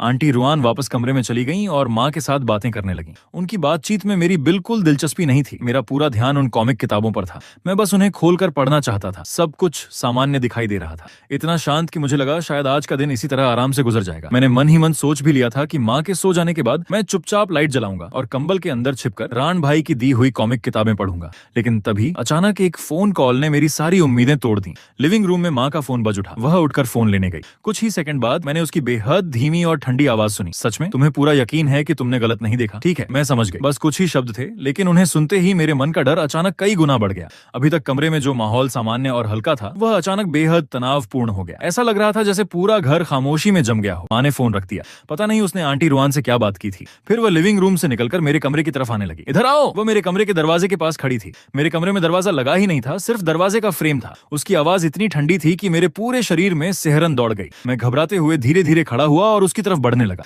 लेकिन मैं उसके पास पहुंच पाता उससे पहले ही उसने मेरा हाथ पकड़ लिया। उसका चेहरा गुस्से से भरा हुआ था और वह मुझे घसीटते हुए मुख्य बेडरूम की तरफ ले जाने लगी। माँ, मुझे मत खींचो। मेरे अंदर अचानक डर भर गया। फोन आने के बाद से जो बेचैनी मेरे अंदर पैदा हुई थी, अब वह पूरी तरह डर में बदल चुकी थी। मैंने खुद को छुड़ाने की पूरी कोशिश की, लेकिन उसकी पकड़ इतनी मजबूत थी कि मैं उसका हाथ बिल्कुल नहीं छुड़ा पाया। माँ ने मुझे जोर से मुख्य बेडरूम के बिस्तर पर फेंक दिया और एक हाथ से मेरे कंधे को इतनी ताकत से दबाया कि मैं हिल भी नहीं पा रहा था। मेरा ऊपरी शरीर बिस्तर पर था और मेरे पैर बिस्तर के किनारे लटक रहे थे। उस हालत में सांस लेना भी मुश्किल हो रहा था। माँ, मुझसे गलती हो गई। मैं सच में गलत था। मुझे माफ कर दो। मैंने अपने छोटे छोटे हाथों से उसका हाथ पकड़ लिया और लगातार गिड़गिड़ाने लगा ताकि वह मुझे छोड़ दे, लेकिन मेरी विनती का कोई असर नहीं हुआ। उल्टा वह और भड़क गई। उसने अपना दूसरा हाथ उठाया और जोरदार थप्पड़ मेरे चेहरे पर मारा। फिर एक के बाद एक थप्पड़ मेरे चेहरे पर पड़ने लगे। शांत कमरे में थप्पड़ों की तेज आवाजें गूंज रही थीं। मेरा सिर चकराने लगा, कानों में तेज आवाज गूंज रही थी और आंखों के सामने सब धुंधला होने लगा। मेरी हालत देखकर आंटी रुआन भी घबरा गईं। वह तुरंत लिविंग रूम से दौड़कर आईं। मुझे इस हालत में देखकर उनके चेहरे का रंग उड़ गया। उन्होंने तुरंत माँ को रोकने की कोशिश की। अरे बस करो, बच्चा अभी छोटा है, इतना मारोगी तो इसे चोट लग जाएगी। लेकिन माँ का गुस्सा अब पूरी तरह बेकाबू हो चुका था। वह किसी जंगली जानवर की तरह गुस्से में थी। आंटी रुआन चाहे जितना समझाती रही, माँ रुकने का नाम नहीं ले रही थी। अगर आज इसे ठीक से सबक नहीं सिखाया तो अगली बार फिर यही करेगा। माँ मारते हुए लगातार चिल्ला रही थी। उसके हाथों की मार हर बार और तेज होती जा रही थी। कुछ ही देर में मेरा चेहरा सूज गया और होंठ के किनारे से खून निकलने लगा। दर्द के कारण मेरा पूरा शरीर कांप रहा था। मेरा सिर घूम रहा था और दिमाग पूरी तरह उलझ चुका था। चेहरे पर जलते हुए दर्द के अलावा मुझे सिर्फ चक्कर महसूस हो रहे थे। लेकिन माँ का गुस्सा अभी भी शांत नहीं हुआ था। उसने एक किताब उठाई और मेरे मुंह पर उससे मारने लगी। मैंने तुम्हें कूड़ा उठाकर खाने के लिए कहा था। कूड़ा उठाकर खाने के लिए कहा था। क्या मैं तुम्हें खाना नहीं खिलाती? फिर तुम बाहर जाकर कूड़ा उठाकर क्यों खाते हो? ऊपर से किसी ने तुम्हें ऐसा करते हुए देख लिया। क्या तुम जानबूझकर मेरी बेइज्जती करवाना चाहते हो? हर वक्त बस स्नैक्स खाने के बारे में सोचते रहते हो। अब बताओ, आगे से खाओगे? माँ जितना बोलती जा रही थी, उसके हाथ की मार उतनी ही तेज होती जा रही थी। दर्द के कारण मैं बस कराह पा रहा था। मेरे फटे हुए होंठ के किनारे से लगातार खून निकल रहा था। मार की वजह से मेरे मसूड़ों से भी खून आने लगा। खून मेरे होंठ से नीचे बहते हुए किताब के कवर पर लग गया। वह लाल खून मेरी आंखों के सामने बेहद साफ दिखाई दे रहा था। तभी किताब पर खून के निशान देखकर माँ आखिरकार रुक गई। उसने किताब को जोर से एक तरफ फेंक दिया और मुझे ठंडी नजरों से देखने लगी। उसकी आंखों में जरा भी ममता नहीं थी, सिर्फ नफरत और निराशा थी। अब समझ आया कि गलती क्या है? उसने ठंडी आवाज में पूछा। समझ आया। मैंने अपने बुरी तरह सूजे हुए मुंह को पकड़ते हुए जवाब दिया। मेरी आवाज डर के कारण कांप रही थी। मेरे अंदर निराशा और घुटन का डर इतना बढ़ गया था कि लगा जैसे कोई जाल मुझे चारों तरफ से जकड़ रहा हो। मैं बहुत सावधानी से अपने होंठ के पास लगा खून साफ करने लगा। मुझे डर था कि अगर खून चादर पर लग गया तो माँ मुझे फिर मारेगी। पास खड़ी आंटी रुआन मेरे सूजे हुए चेहरे को देखकर आखिरकार और नहीं देख पाई। उन्होंने दूसरी तरफ मुंह कर लिया और गहरी सांस ली। उनकी आंखों में बेबसी और दुख साफ दिखाई दे रहा था। उस पल मुझे लगा कि मेरा सारा आत्मसम्मान, मेरी सारी उम्मीदें और भविष्य को लेकर मेरे सारे सपने इस मार के साथ पूरी तरह टूट गए हैं। मुझे लगा था कि माँ कम से कम किसी बाहरी व्यक्ति के सामने मेरा थोड़ा लिहाज करेगी, लेकिन इस बार उसने मुझे पहले से भी ज्यादा बेरहमी से मारा था। और फिर वह टीचर ली। मेरी आंखें लाल थीं और उनमें पहली बार उसके लिए नफरत की झलक दिखाई दी। वो मुझे छोड़ क्यों नहीं देती? मैंने सिर्फ एक पैकेट स्नैक खाया था। फिर भी उसने खास तौर पर मेरी माँ को फोन करके शिकायत कर दी। अगर वह शिकायत नहीं करती तो मुझे आज इतनी मार कभी नहीं पड़ती। इन्हीं दुख, गुस्से और शिकायतों के बीच अचानक कई दिनों से शांत पड़ी वह आवाज मेरे दिमाग में फिर से गूंज उठी। माफ करना, मुझे आने में देर हो गई। वह मोफान था। आखिरकार वह वापस आ गया था। मेरी बुझी हुई आंखों में अचानक चमक आ गई। माँ ने मेरे चेहरे का बदलता भाव तुरंत देख लिया। उसके चेहरे पर एक पल के लिए घबराहट दिखाई दी। उसे डर था कि कहीं मैं पिछली बार की तरह बेकाबू होकर उसे पकड़ न लूं। अगर आंटी रुआन ने यह सब देख लिया तो एक आदर्श टीचर के रूप में उसकी सारी इज्जत मिट्टी में मिल सकती थी। माँ ने तुरंत मेरे कंधे पर रखा हाथ हटा लिया। फिर आंटी रुआन को खींचते हुए लिविंग रूम की तरफ ले गई और मेरी तरफ उंगली दिखाकर दांत पीसते हुए बोली, तुम यहीं रहकर अच्छी तरह सोचो। अपने दिमाग में चल रहे ये सारे गलत ख्याल बंद करो। इतना कहकर उसने मुख्य बेडरूम का दरवाजा जोर से बंद कर दिया। मुझे अंदर बंद कर दिया गया। एक बार फिर मुझे नजरबंद कर दिया गया था, लेकिन पिछली बार जब मुझे छोटे से बाथरूम में बंद किया गया था उसके मुकाबले इस बार स्थिति काफी बेहतर थी। माता पिता का मुख्य बेडरूम काफी बड़ा था। वहाँ एक खिड़की भी थी। खिड़की से बाहर दूर दूर तक फैले हरे भरे खेत दिखाई देते थे। खुला हुआ आसमान और बड़ा दृश्य देखकर मेरे मन का डर धीरे धीरे कम होने लगा। मैं थक कर बिस्तर पर गिर पड़ा और छत को देखने लगा। जिस डर से मैं भाग रहा था उसका स्रोत फिलहाल कमरे से बाहर जा चुका था। मेरे अंदर अटका हुआ डर आखिरकार आखिरकार थोड़ा शांत हुआ। तभी मो फान की आवाज मेरे दिमाग में गूंजी। तुम इतना सब कुछ सह कैसे लेते हो? उसकी आवाज में दबा हुआ गुस्सा साफ सुनाई दे रहा था। मैंने गहरी सांस ली और चक्कर खा रहे सिर को संभालते हुए हाथ उठाया। फिर हाथ के पिछले हिस्से से अपने होंठों पर जमा हुआ सूखा खून साफ किया। मैंने धीमी और भारी आवाज में कहा, और मैं कर भी क्या सकता हूँ? वो मुझे पढ़ाती है, खाना देती है, कपड़े देती है, मेरे पालन पोषण का उस पर एहसान है। अगर वो चाहती है कि मैं उसकी बात मानूं और एक अच्छा बच्चा बनूं तो शायद यह गलत भी नहीं है। मेरी बात सुनकर मो फान कुछ पल के लिए बिल्कुल चुप हो गया। शायद उसे उम्मीद नहीं थी कि इतनी कम उम्र में मैं ऐसी बातें कहूंगा। कुछ देर तक मेरे दिमाग में पूरी खामोशी रही। जब वह कुछ नहीं बोला तो मैंने ही सवाल कर दिया, तुम इतने दिनों से कहाँ थे? लगातार गायब क्यों थे? मो फान ने बस 2 शब्दों में जवाब दिया, आराम कर रहा था। फिर उसने समझाया, तुम्हारा शरीर बहुत कमजोर है, ज्यादा देर तक मेरा नियंत्रण सह ही नहीं सकता। पिछली बार जब मैंने बाथरूम का लकड़ी का दरवाजा तोड़कर बाहर निकलने की कोशिश की थी, तभी मुझे महसूस हो गया था कि तुम्हारा शरीर अपनी सीमा तक पहुंच चुका है। वह कुछ पल रुका और फिर बोला, मैं अभी उस टूटे हुए हिस्से से बाहर निकला ही था कि तुम्हारी माँ वापस आ गई। उसने आते ही बहुत गुस्सा किया और मुझे लगातार डांटने लगी। मैंने तुरंत उत्सुकता से पूछा, फिर तुमने क्या किया? फिर मो फान ने कुछ देर सोचा। उसकी आवाज में थोड़ी सी मायूसी थी। मैंने सबसे पहले हमला करने की कोशिश की थी। मैं उसे सबक सिखाना चाहता था ताकि वह दोबारा तुम्हें हाथ न लगाए, लेकिन तुम्हारे हाथ बहुत छोटे थे। मैं उस पर झपटा तो सिर्फ उसके शरीर पर 2 खरोंच ही लगा पाया। बाद में तुम्हारा शरीर बहुत ज्यादा थक गया, इसलिए मैं भी बेहोश हो गया। उस रात मो फान से सारी बात सुनने के बाद मैं काफी देर तक चुप रहा। मेरे मन में तरह तरह की भावनाएं चल रही थीं। आखिरकार मैंने पढ़ाई की मेज से एक छोटा सा गोल आईना उठाया। आईने में अपना चेहरा देखा। मेरा चेहरा बुरी तरह सूजा हुआ था। होंठों के किनारे अभी भी सूखा हुआ खून लगा था। आंखों में थकान और दुख साफ दिखाई दे रहा था। आगे से ऐसा मत करना, मैंने धीरे से कहा। चिंता मत करो, तुम्हारा शरीर मेरी उम्मीद से कहीं ज्यादा तेजी से ठीक हो रहा है। मो फान ने जवाब दिया, मुझे अपने शरीर की चिंता नहीं है। मैंने कहा, मुझे बस नहीं चाहिए कि मेरी माँ दुखी हो। मेरी बात सुनते ही मो फान अचानक गुस्से में आ गया। उसकी आवाज भी तेज हो गई। उसने तुम्हारे साथ इतना कुछ किया है, तुम्हें मार मार कर अधमरा कर दिया, और फिर भी तुम उसी की चिंता कर रहे हो। तुम इतने नरम दिल क्यों हो? दुनिया में कोई भी माँ अपने बच्चे के साथ ऐसा व्यवहार नहीं करती। शायद मेरी माँ की भी कोई मजबूरी होगी। मैंने अपनी सूजी हुई आंख के कोने को रगड़ते हुए फिर भी माँ का बचाव करने की कोशिश की। टीचर झाओ ने भी कहा था कि वह सब मेरी भलाई के लिए करती है। भलाई के लिए? मो फान की आवाज गुस्से से भर गई। भलाई के लिए तुम्हें इतना मारना कि तुम्हारी आंखें सूज जाएं और मुंह से खून निकलने लगे, इसे भलाई कहते हैं? फिर वह गंभीर होकर बोला, अब हम एक ही शरीर साझा करते हैं। सच कहूं तो इस शरीर में मेरा भी हिस्सा है। मैं उसे तुम्हारे साथ ऐसा व्यवहार करने की इजाजत नहीं दूंगा, समझे? मैं आईने में अपना चेहरा देखता रहा। मेरे मासूम चेहरे पर उस पल एक अजीब सी कठोरता दिखाई दी, एक ऐसी भावना जिसका मुझे खुद भी एहसास नहीं हुआ था। तुम हमेशा मेरे साथ रहोगे ना? मुझे छोड़कर नहीं जाओगे, है ना? मैंने फिर से पुष्टि करनी चाहिए। नहीं, मो फान ने बिना किसी हिचकिचाहट के जवाब दिया। मैं हमेशा तुम्हारे साथ रहूंगा, तुम्हें कभी छोड़कर नहीं जाऊंगा। लेकिन तुम आखिर आए कहां से? मैं तो एक साधारण बच्चा हूं। अचानक मेरे शरीर के अंदर एक और इंसान कैसे आ गया?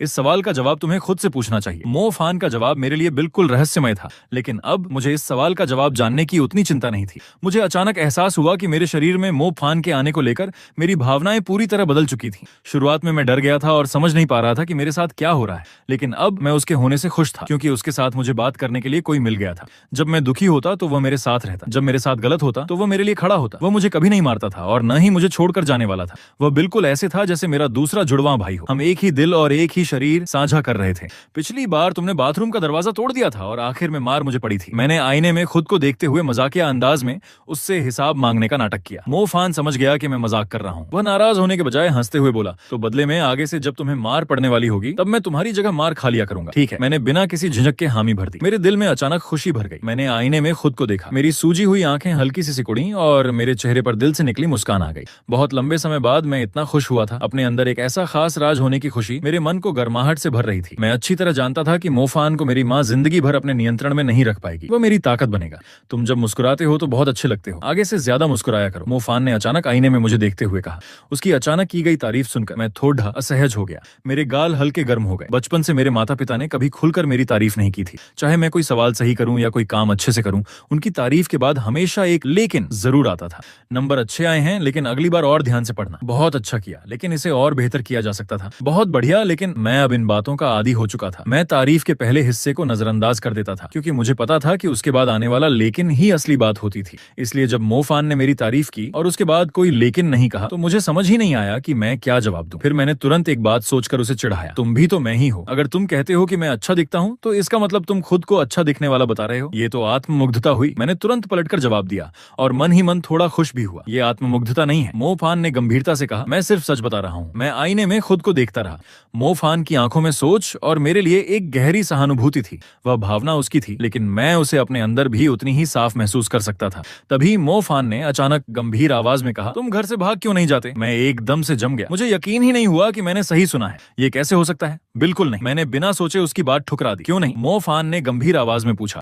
तुम्हारी माँ का व्यवहार दिन ब दिन ज्यादा खतरनाक होता जा रहा है। वह किसी टाइम बम जैसी बन गई है, पता नहीं कब फट पड़े। एक दिन वह तुम्हें मरने की हालत तक पहुंचा देगी। मैंने दांत भींचकर चुप्पी साध ली। मैं यह मानना नहीं चाहता था, लेकिन मो फान गलत नहीं था। मेरी माँ सचमुच मेरे आसपास रखे एक टाइम बम जैसी थी। मुझे नहीं पता था कि मेरी कौन सी बात या कौन सा काम उसके गुस्से की चिंगारी बन जाएगा।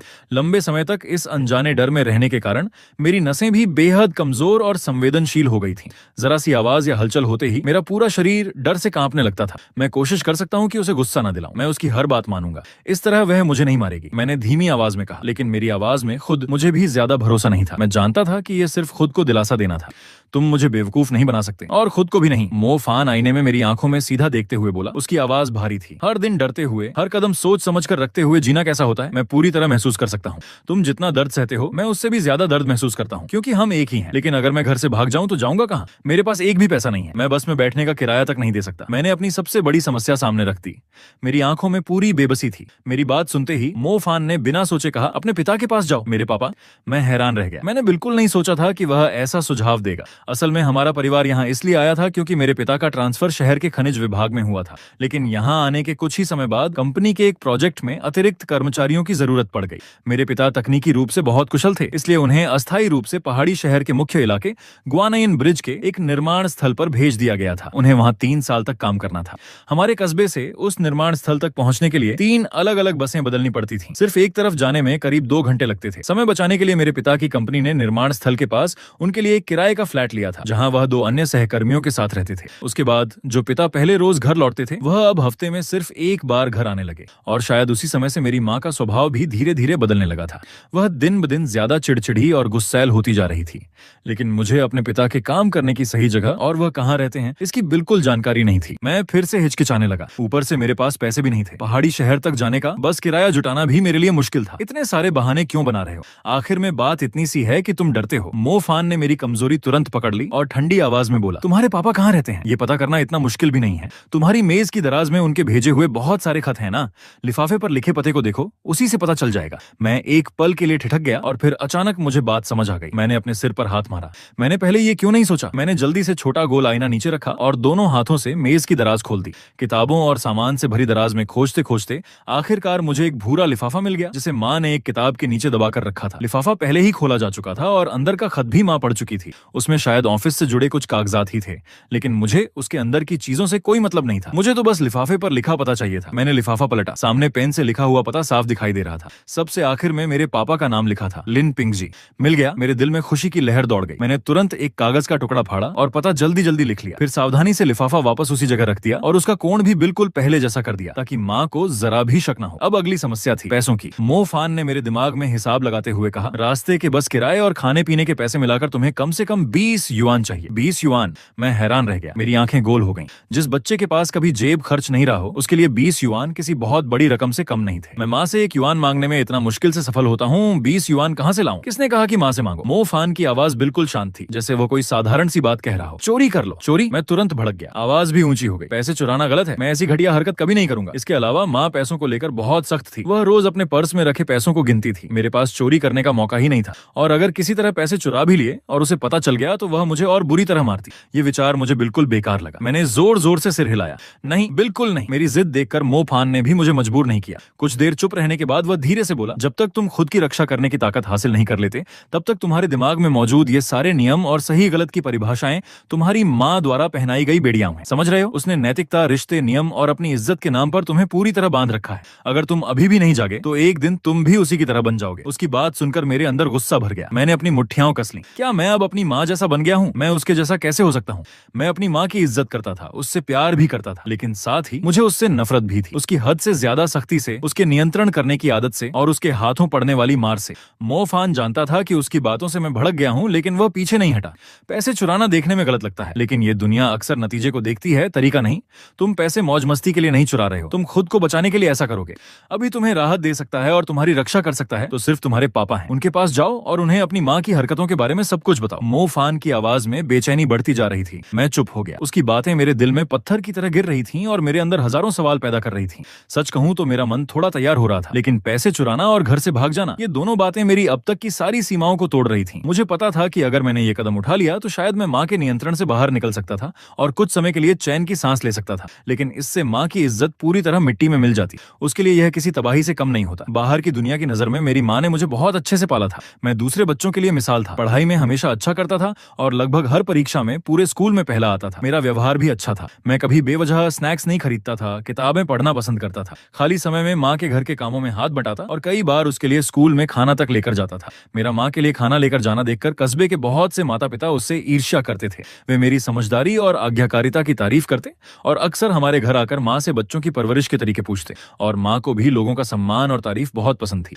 दूसरों के सामने वह हमेशा बेहद विनम्र और मिलनसार बनकर रहती। बच्चों की चिंता करने वाली एक आदर्श शिक्षिका की तरह व्यवहार करती, लेकिन उसका ठंडा, कठोर और डरावना चेहरा सिर्फ मैंने देखा था और उसका सारा गुस्सा भी सिर्फ मुझे ही सहना पड़ता था। अगर मैं ये सारी बातें किसी को बताता भी तो शायद कोई मुझ पर विश्वास नहीं करता, यहाँ तक कि मेरे पापा भी नहीं, क्योंकि पापा ज्यादातर समय घर से दूर रहते थे और उन्हें माँ के प्रति अंदर से बहुत अपराध बोध था। उन्हें लगता था कि उनकी नौकरी की वजह से ही माँ को इस छोटे से कस्बे में आकर मेरे पालन पोषण की सारी जिम्मेदारी अकेले उठानी पड़ रही है। इसीलिए वह बहुत मेहनत करते थे। वह चाहते थे कि प्रोजेक्ट जल्दी खत्म हो और वह वापस माँ के पास आ सके। माँ जो भी चाहती पापा अक्सर उसकी बात मान लेते थे, यहाँ तक कि उसकी कुछ अजीब मांगे भी। तो क्या सच में घर से भाग जाना मेरी समस्या हल कर देगा? अगर पापा भी माँ को रोक नहीं पाए तो तब माँ अपना सारा गुस्सा मुझ पर ही निकालेगी और उस स्थिति में शायद मुझे पहले से भी ज्यादा मार सहनी पड़ेगी।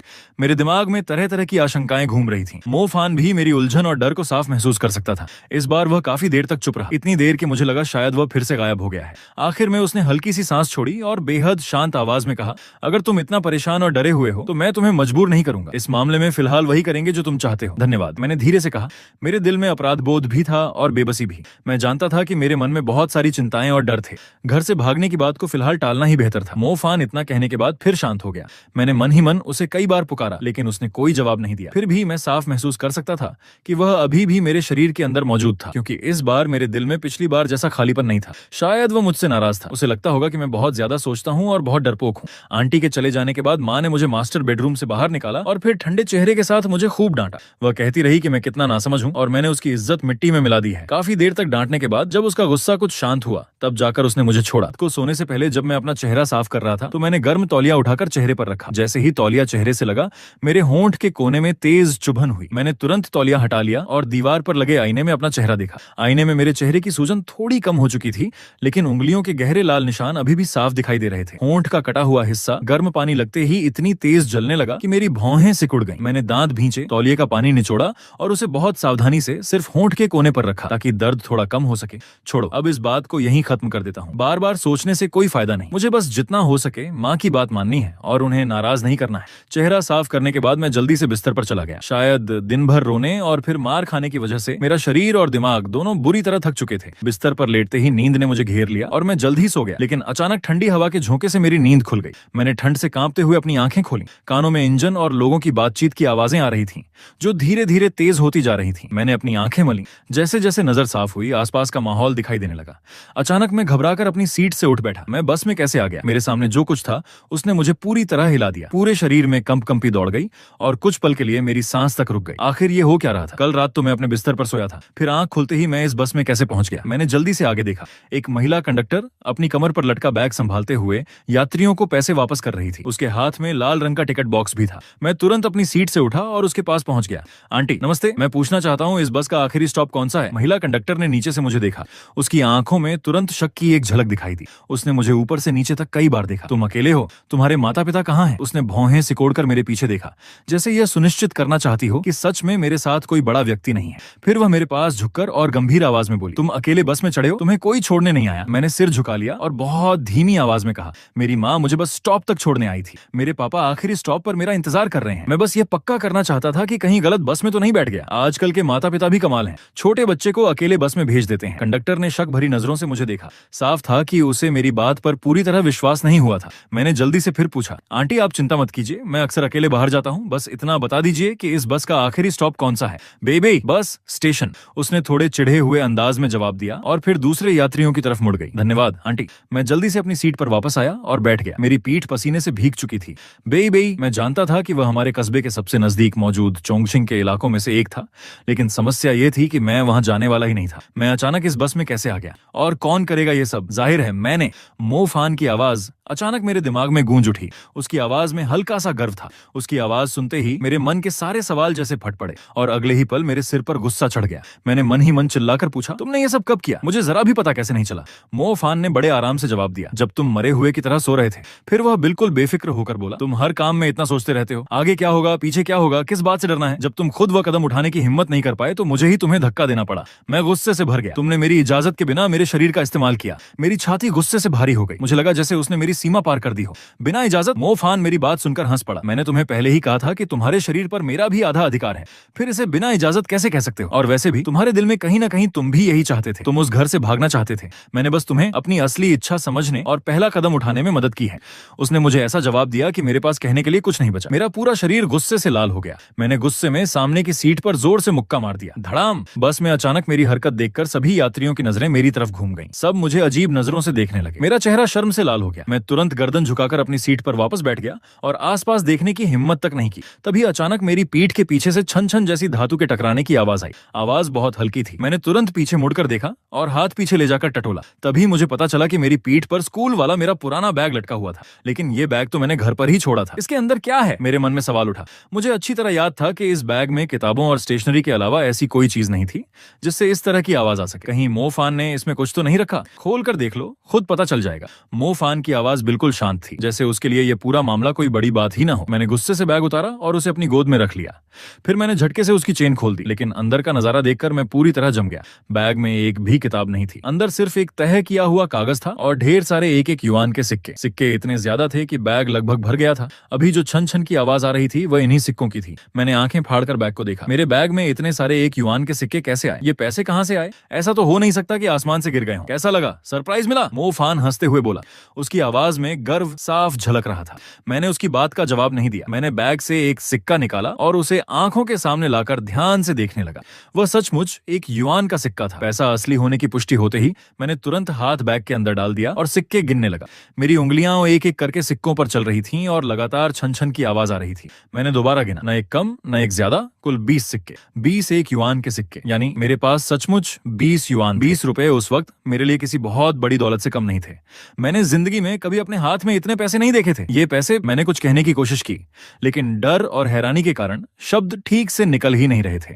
मेरे पूछने से पहले ही मो फान ने खुद ही सच बता दिया। उसकी आवाज बिल्कुल बेफिक्र थी, जैसे पैसे चुराना कोई बड़ी बात ही ना हो। मैंने चुराए हैं। मुझे पहले से ही पता था कि ये पैसे यूं ही अचानक मेरे बैग में नहीं आ सकते। नहीं, तुमने पैसे कैसे चुरा ली? अगर माँ को पता चल गया तो वो मुझे फिर बुरी तरह पीटेगी। मैं घबराकर लगभग रोने लगा। चिंता मत करो, उसे पता नहीं चलेगा। मो फान का लहजा इतना भरोसेमंद था कि उसे जरा भी डर नहीं लग रहा था। तुम्हें इतना भरोसा कैसे है? माँ रोज घर के सारे पैसे गिनती है, एक एक पैसे का हिसाब रखती है, और ये पूरे 20 रुपए हैं, उसे जरूर पता चल जाएगा। मैं उसकी बात पर बिल्कुल भरोसा नहीं कर पा रहा था, क्योंकि ये पैसे तुम्हारी माँ के नहीं है। मैंने इन्हें तुम्हारे पिता की छिपाकर रखी हुई बचत से लिया है। मो फान ने यह बात थोड़े गर्व से कही, जैसे उसने कोई बहुत बड़ा काम कर दिया हो। मैं ये सुनकर बिल्कुल स्तब्ध रह गया। मेरे पापा के पास भी छिपे हुए पैसे हैं। मुझे यकीन ही नहीं हुआ। उस समय पापा की तनख्वाह नकद मिलती थी। हर महीने जिस दिन उनकी सैलरी आती, माँ पहले से घर आकर बैठ जाती और पापा के लौटने का इंतजार करती। पापा घर में कदम रखते ही अपनी तनख्वाह वाला लिफाफा माँ के हाथ में दे देते। उसमें से एक भी पैसा छिपाने की हिम्मत नहीं करते थे। माँ लिफाफे के सारे पैसे निकालकर मेज पर एक एक करके फैलाती, ध्यान से गिनती और फिर एक छोटी सी कॉपी में पूरा हिसाब लिखती। एक पैसा भी कम ज्यादा नहीं होना चाहिए था। माँ जब पैसे गिनती तब पापा पास में चुपचाप खड़े रहते, इतना शांत कि जैसे कोई गलती करने वाला बच्चा हो और डांट पड़ने का इंतजार कर रहा हो। कभी कभी मैं उत्सुकता से मेज पर रखे पैसे देखने की कोशिश करता, लेकिन जैसे ही माँ की नजर मुझ पर पड़ती, मैं तुरंत गर्दन झुका लेता और वहां से चला जाता। इसीलिए इतने सालों तक मुझे लगता रहा कि पापा के पास मेरे जैसे ही एक भी अतिरिक्त पैसा नहीं है। लेकिन अब पता चला कि वह माँ से छिपाकर पैसे जमा करते थे। ये बात मेरी पापा की पूरी छवि ही बदल देने वाली थी। तुम्हें कैसे पता कि पापा के पास पैसे हैं, और ये भी पता है कि उन्होंने उन्हें कहाँ छिपाया है? मैंने हैरानी से पूछा। ये मैं तुम्हें नहीं बता सकता। मो फान ने जानबूझकर रहस्य बनाए रखा। नहीं बताना तो मत बताओ, मुझे भी कोई खास दिलचस्पी नहीं है। मैंने ऊपर से नाराजगी दिखाई, लेकिन अंदर से मेरी उत्सुकता और बढ़ गई थी। अच्छा अच्छा, मजाक कर रहा था, तुम्हें इतना परेशान क्यों करूंगा। मो फान आखिरकार हंसते हुए बोला, तुम्हारी यादों में कई ऐसी छोटी छोटी बातें होती हैं जिन्हें तुम नजरअंदाज कर देते हो, और जब तुम सोते हो तब तुम्हारे आसपास जो कुछ होता है शायद तुम बाद में भूल जाते हो, लेकिन मुझे सब कुछ साफ साफ याद रहता है। मैं उसकी बात ठीक से समझ नहीं पाया। मो फान ने आखिरकार सीधे कहा, सीधी बात है, मुझे तुम्हारे पापा के गुप्त पैसों की जगह पता है। अब ज्यादा सवाल मत पूछो। कहाँ है? तुम्हारे माता पिता के कमरे की अलमारी में, सबसे नीचे वाले खाने के बिल्कुल अंदर कुछ खाली डिब्बे रखे हैं, उन्हीं में एक एक रुपए के सिक्के भरे हुए हैं। तुम्हारे पापा इन्हें काफी लंबे समय से जमा कर रहे हैं। मैं हैरान रह गया, पापा ने इतनी गुप्त जगह पर पैसे छिपा कर रखे थे। मैंने मन ही मन सोचा, मैं तो हमेशा पापा को सीधा साधा और माँ के सामने बिल्कुल दबा हुआ इंसान समझता था, लेकिन उन्होंने भी माँ से छिपाकर अपनी छोटी सी बचत बना रखी थी। मो फान ने गंभीर होकर कहा, तो अब समझे, तुम्हारे जैसे सीधे साधे पापा भी कुछ चीजें छिपाकर करते हैं। फिर तुम इतना क्यों डर रहे हो? अगर तुम्हारे पापा को पता भी चल गया कि 20 रुपए कम है तो वह कुछ नहीं कह पाएंगे। आखिर उन्होंने पैसे छिपाकर रखे ही क्यों थे? वो तुम्हारी माँ को कैसे बताएंगे? मैं चुप हो गया। उसकी बात में कुछ सच्चाई थी। मैं बैग में रखे उन सिक्कों को देखता रहा। मन में तरह तरह के विचार चल रहे थे। मो फान की आवाज अचानक गंभीर हो गई। दूसरों के बारे में इतना सोचना बंद करो, कभी अपने बारे में भी सोचो। जो लोग तुम्हें चोट पहुंचाते हैं उनके लिए भी तुम हमेशा अपनी अच्छाई दिखाते रहोगे तो आखिर में दुख सिर्फ तुम्हें ही मिलेगा। वह कुछ पल रुका और फिर बोला, लिनमो, मैं जानता हूं कि तुम दिल के अच्छे हो, तुम बहुत नरम दिल हो और जानबूझकर किसी का बुरा नहीं कर सकते। इसलिए आगे से अगर चोरी करने या कोई गलती करने जैसी चीजें तुम्हें खुद नहीं करनी है तो कोई बात नहीं, ऐसी चीजें मैं तुम्हारी तरफ से कर दूंगा। मैं बैग में रखे उन 20 सिक्कों को देखता रहा। मो फान की बातें मेरे दिमाग में बार बार गूंज रही थी। मेरे दिल में अचानक एक गर्माहट सी भर गई। मेरी आंखें भी थोड़ी नम हो गईं। काफी देर तक चुप रहने के बाद आखिरकार मैंने धीरे से कहा, ठीक है, बस यही सही है। पहले ही मान जाते तो इतना सोचने की जरूरत ही नहीं पड़ती। मो फान की आवाज फिर से खुश हो गई। हाँ, और एक बात, बैग में एक कागज भी है, उस पर तुमने दिन में अपने पापा का पता लिखा था। उनके काम की जगह का फोन नंबर भी है।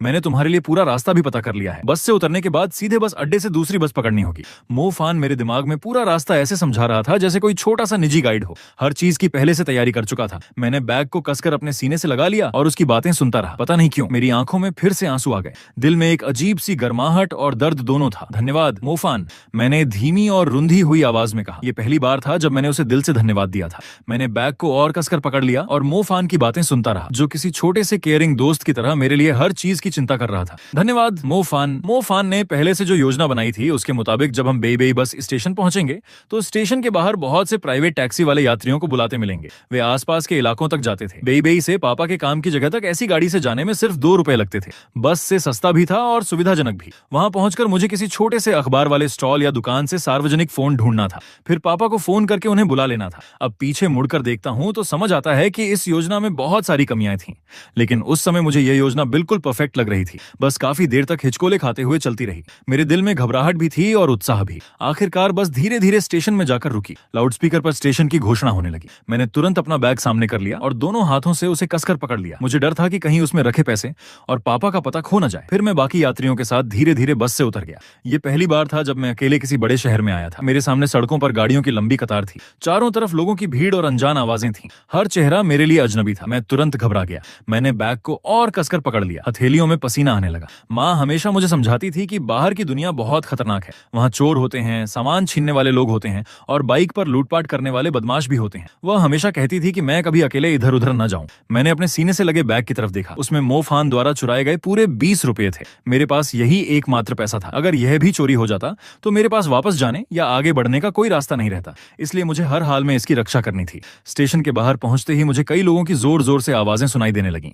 योंग छुआन 10 रुपए में चलो, बस 2 सीट और चाहिए। हेचुआन, आखिरी एक सीट खाली है, जल्दी बैठो, गाड़ी तुरंत निकलेगी। चांगशो जाना है, चांगशो, जल्दी आओ। चारों तरफ अलग अलग जगह जाने वाले लोगों की आवाजें गूंज रही थीं।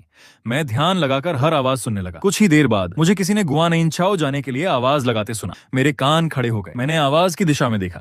वहां एक अधेड़ उम्र का आदमी खड़ा था। उसने काले रंग की जैकेट पहन रखी थी और मुंह में सिगरेट दबा रखी थी। हाथ में सफेद बोर्ड था जिस पर लाल अक्षरों में साफ साफ गुआनिनचाओ लिखा था। मैं बैग पकड़े हुए धीरे धीरे उसके पास गया। फिर गर्दन उठाकर उससे पूछा, अंकल, गुआनिनचाओ जाने के कितने पैसे लगेंगे? उस आदमी ने मेरी आवाज सुनकर जैसे कुछ अजीब देखा हो वैसे मुझे ऊपर से नीचे तक देखा। फिर उसने मेरे पीछे नजर दौड़ाई। उसके माथे पर शिकन आ गई। अकेला आया है, कोई बड़ा साथ नहीं है? मैंने धीरे से सिर हिलाया। जी, मैं अकेला हूँ। उसने मेरी तरफ दोबारा गौर से देखा, फिर मुंह से सिगरेट निकालकर जमीन पर फेंकी और पैर से कुचलकर बुझा दी। नहीं ले जाऊंगा। मैं एकदम हैरान रह गया। मुझे बिल्कुल उम्मीद नहीं थी कि वह मना कर देगा। मैं वहीं खड़ा रह गया। वह आदमी बोला, नहीं ले जाऊंगा, जब तक तेरे साथ कोई बड़ा नहीं है मैं तुझे नहीं ले जा सकता।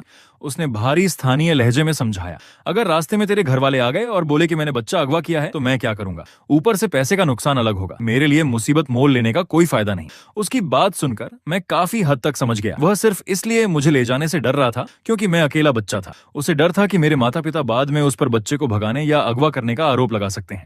उस समय शहरों में सुरक्षा की स्थिति भी बहुत अच्छी नहीं थी, इसलिए उसका डर कुछ हद तक समझ में आता था, लेकिन फिर भी मेरा दिल टूट गया। मैंने कभी सोचा भी नहीं था कि रास्ते की पहली परेशानी ही इतनी बड़ी होगी। मोफान की बनाई पूरी योजना यहीं आकर फेल हो गई थी। मैंने होंठ काटे और वहां से आगे बढ़ गया। सोचा शायद कोई दूसरा ड्राइवर मुझे ले जाने के लिए तैयार हो जाए, लेकिन मैं मुश्किल से 2 कदम ही आगे बढ़ा था कि पीछे से उसी आदमी की आवाज आई, ओए छोटे जरा रुक। मेरे कदम तुरंत रुक गए। मेरे मन में उम्मीद जगी, क्या उसने अपना फैसला बदल लिया? क्या वह मुझे ले जाने के लिए तैयार हो गया? मैं तुरंत पलटा और उसके पास वापस गया। अंकल क्या हुआ, आप मुझे ले चलेंगे? वह आदमी नीचे बैठ गया ताकि उसकी नजरें मेरी आंखों के बराबर आ जाएं। उसने मुझे गौर से देखा और हल्की सी मुस्कान के साथ पूछा, सच सच बता, तू अकेले घर से भागकर आया है ना? घर वालों से झगड़ा हुआ है? ये सुनते ही मेरा दिल जोर से धड़कने लगा। मेरी नजरें अपने आप इधर उधर जाने लगी और मैंने बैग को और कसकर पकड़ लिया। मैंने तेजी से सिर हिलाया, नहीं, मैं घर से भागकर नहीं आया हूँ। मेरे पापा ग्वानिनचाओ में मेरा इंतजार कर रहे हैं। लेकिन वह आदमी मेरी आंखों में देखते हुए बोला, मैं लोगों को पहचानने में माहिर हूँ, तू जरूर घर से भागकर आया है, सच बता, घर वालों से झगड़ा हुआ है ना?